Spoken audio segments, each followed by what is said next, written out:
The Fat Controller. This is a story about Sir Topham Hatt, or the Fat Controller as his engines call him.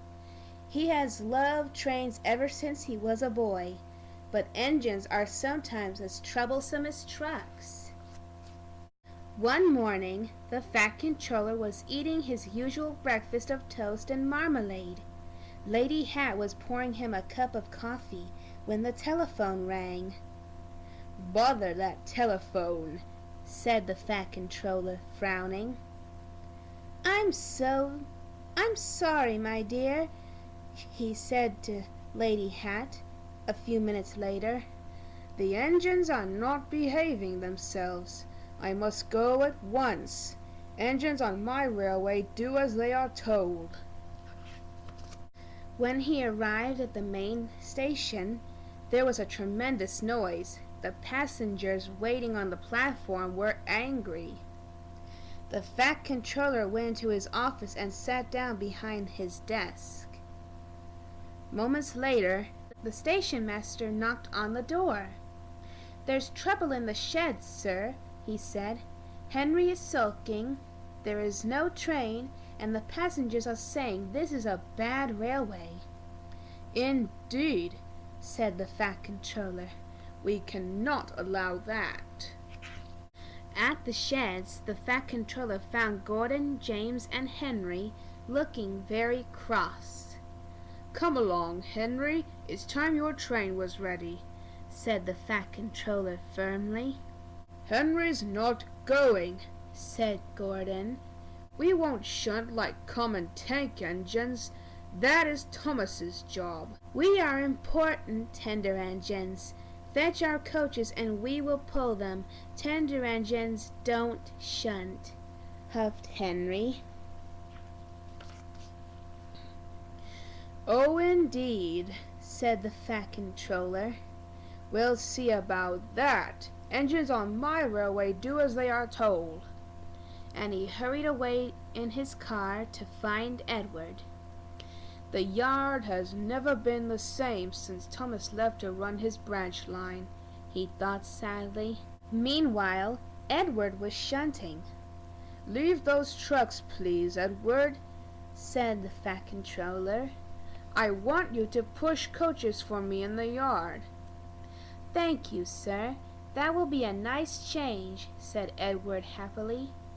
"That's a good engine. Off you go, then."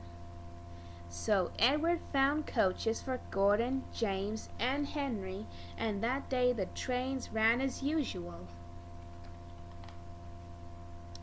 But the next morning, Edward looked unhappy. Gordon came clanking past, hissing rudely. "Bless me," said the Fat Controller. "What a noise!" "They all hiss me, sir," sighed Edward.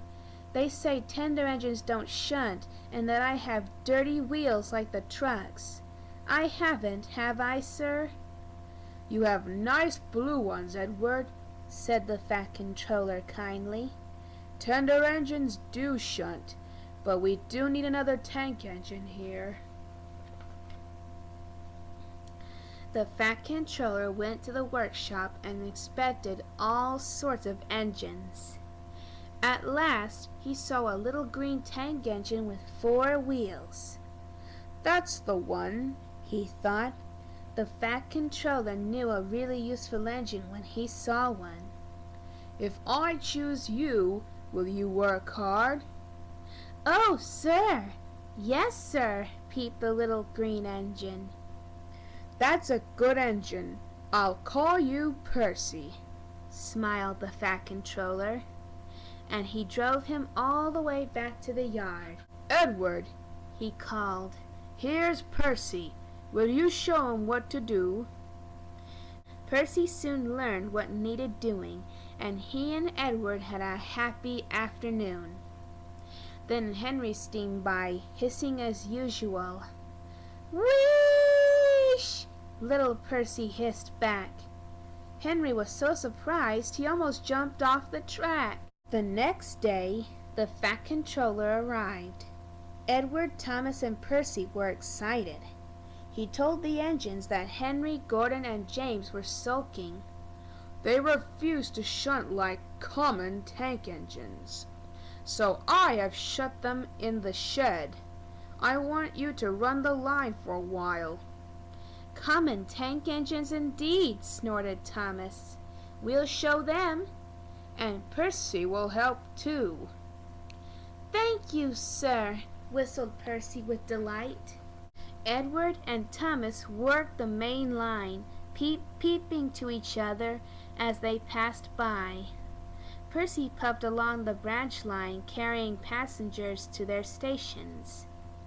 Thomas was worried about Annie and Clarabelle, but his driver and guard promised to look after them.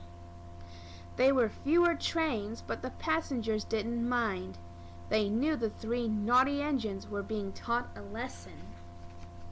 In the shed, Gordon, James, and Henry were cold, lonely, and miserable. There was no coal for them, no washdown, and they missed their passengers. They wished now they hadn't been so silly. The next morning, the Fat Controller visited the shed. He could see that the engines had learned their lesson. "We are sorry, sir," said Gordon. "We were too big for our buffers," added James. "Remember, only really useful engines can work on my railway," said the Fat Controller. He knew just how to handle difficult engines. From that moment on, the three tender engines were never rude to tank engines again. The end.